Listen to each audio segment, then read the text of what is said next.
आज की वीडियो में क्या क्या है, आप सबसे पहले यह मुलाहिजा कीजिए। ये 44 साल की उम्र में सदर बने और अपनी चार्मिंग पर्सनालिटी से पूरी दुनिया को अपनी तरफ मतवज्जो कर लिया। मेरी गर्लफ्रेंड्स हैं, सदर बनने के बाद मीडिया और सीआईए मेरे पीछे पीछे होगी। मैं आपका नुक्ता समझ गया। उसने वालिद के हाथ पर बोसा दिया, हल्फ उठाया और अमेरिका के कामयाब तरीन सदूर की फहरिस्त में शामिल हो गया। यह याद रखें, प्रोफेशनल जिंदगी शतरंज या ताश की गेम होती है। ये दुनिया के वाहिद अदाकार हैं जो अपनी एक आंख को रुला सकते थे और दूसरी आंख को हंसा सकते थे। मैं हूं जावेद चौधरी और आप देख रहे हैं माइंड चेंजर। हमारे साथ एक साल में 10 लाख लोग जुड़ चुके हैं। अगर आप इनमें शामिल नहीं हैं तो आप इस सुर्ख निशान को टच करके इस चैनल को सब्सक्राइब कर दीजिए और घंटी के इस निशान को भी हल्का सा पुश कर दीजिए। मुझे यकीन है आपका यह फैसला आपका मुकद्दर बदल देगा। इनको देखिए, ये हैं जॉन एफ कैनेडी। ये अमेरिका के 35वें सदर थे। ये 44 साल की उम्र में सदर बने और अपनी चार्मिंग पर्सनालिटी से पूरी दुनिया को अपनी तरफ मतवज्जो कर लिया। इनके वालिद जोसेफ कैनेडी जागीरदार, बिजनेसमैन और सफारतकार थे। वो बरतानिया में अमेरिका के पहले सफीर भी रहे। बहुत पढ़े लिखे और समझदार इंसान भी थे। कैनेडी सीनियर ने अपने पूरे खानदान की शानदार तरीके से तरबियत की। इनके बेटे सियासत में भी आए और बिजनेस में भी नाम कमाया। हम इनके दूसरे बेटे जॉन एफ कैनेडी की तरफ आते हैं। ये 1961 में सदर इलेक्ट हुए। सदर बनने के बाद ये अपने वालिद कैनेडी सीनियर के पास गए और उनसे कहने लगे कि मैं सदर तो बन गया, लेकिन मुझे समझ नहीं आ रही मैं हल्फ लूं या ना लूं। उनके वालिद उस वक्त स्टडी में किताब पढ़ रहे थे।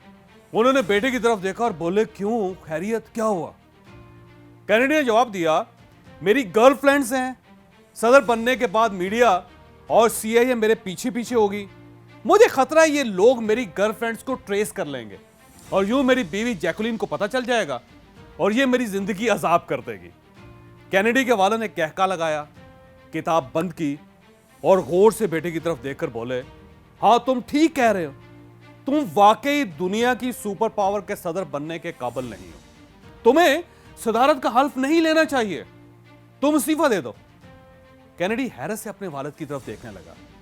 वालिद ने इसके बाद तारीखी अल्फाज कहे। उनका कहना था, जो शख्स अपनी बीवी और सीक्रेट एजेंसी से अपनी गर्लफ्रेंड्स नहीं छुपा सकता, उसे दुनिया की सुपर पावर का सदर नहीं होना चाहिए। वो हरगिज हरगिज इस ओहदे का अहल नहीं है।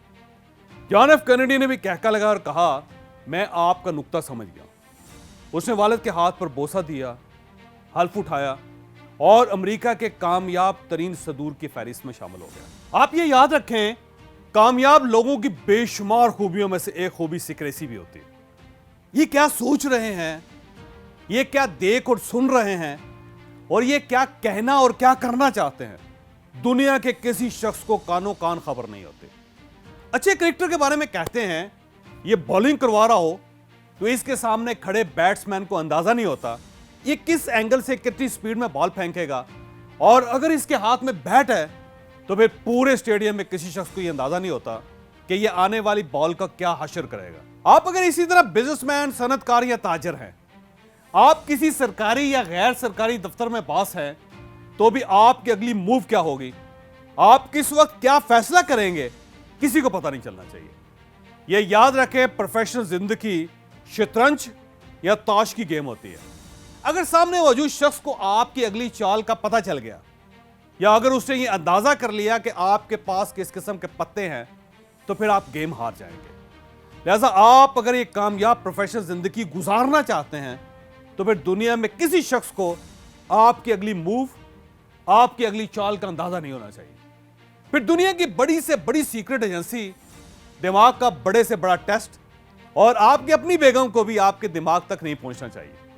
लोग फिर आपकी तरफ से सजी का इंतजार कर रहे हो और आप खब्बी मार दें, आप विकेटों की तरफ छक्का मार दें या बॉल खिलाड़ी के सर के नीचे से लाकर दोनों विकेटें उड़ा दें। यकीन करें, दुनिया का कोई शख्स आपका मुकाबला नहीं कर सकेगा।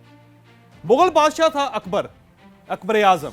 मुगल बादशाह अकबर आजम के बारे में कहते थे, वो अपने दाएं कान की बात बाएं कान तक नहीं जाने देता था। और नेपोलियन बोनापार्ट क्या सोच रहा है, ये उसकी आंखों, उसके चेहरे तक नहीं आता था। कुदरत ने यह सलाहियत अदाकारी के शहंशाह दिलीप कुमार को भी दे रखी थी। ये दुनिया के वाहिद अदाकार हैं जो अपनी एक आंख को रुला सकते थे और दूसरी आंख को हंसा सकते थे। और आप दिलीप साहब को कोई भी लतीफा सुना दें, उस लतीफे पर कब और कहां हंसना है यह फैसला दिलीप साहब ने करना है, लतीफे ने नहीं। लिहाजा अगर यह सेल्फ कंट्रोल होगा, अगर सीक्रेसी का यह लेवल होगा, तो आप अच्छे लीडर, अच्छे बॉस और अच्छे सीईओ बन सकेंगे, वरना बस आप वरना ही रहेंगे। आपको अगर यह वीडियो पसंद आई तो आप इसे किसी न किसी के साथ जरूर शेयर कीजिएगा। यह इंशाल्लाह किसी न किसी का माइंड और फिर मुकद्दर जरूर चेंज करेगी।